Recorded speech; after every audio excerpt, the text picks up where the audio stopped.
Right, karibu sana. This is the Daily Report. I'm yours truly, Stanley Nyaringita. Catherine Simoloi is on the sign language docket.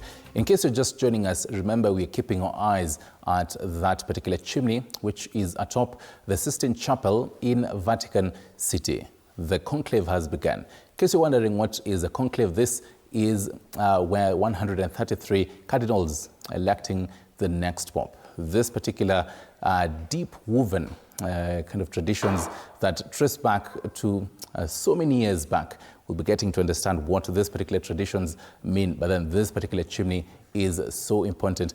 And even before we even get to, really understand, yes, we're going to be breaking it down to you and how this particular process of even electing, the next pope really is, and just running to you the kind of what you really need to understand. First off, remember the Catholic Church currently has about 252 cardinals, but then according to the Apostolic Constitution, only 135 of them are eligible to vote.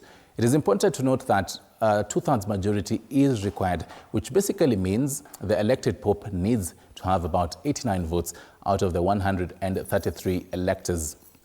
The cardinal electors consist of about 5 cardinal bishops, 110 cardinal priests, and 20 cardinal deacons, I should say, and this hierarchy is observed when casting votes. So the Apostolic Constitution dictates that only 120 cardinal electors should vote, but the Pope Francis dispensed this number by electing more cardinals, which means that there'll be more countries, and there'll be countries which are being represented for the first time. This include Singapore, Malaysia, and Haiti.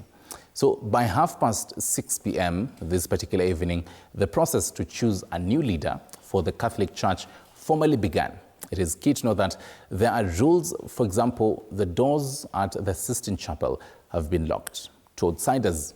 The Constitution prohibits recording of the conclave with the Wi-Fi being switched off at the Vatican once the conclave commences. Also, if anyone shares or even eavesdrops on the happenings of the conclave, they are excommunicated from the church. Any Baptist Catholic male qualifies to become pope, but in practice, popes are almost always a cardinal.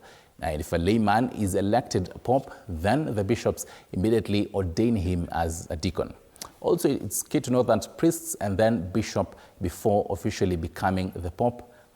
So a cardinal is also not permitted to leave a conclave except for grave reasons such as illness, and only with approval of a majority of the cardinals. That is just a nutshell of what you would need to know this particular evening.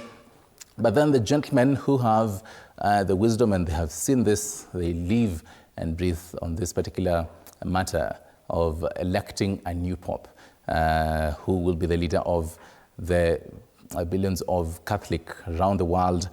Right just next to me, Reverend Professor Father Patrick Mwania. He is Vice Chancellor at Tangaza University. Thank you very much, sir.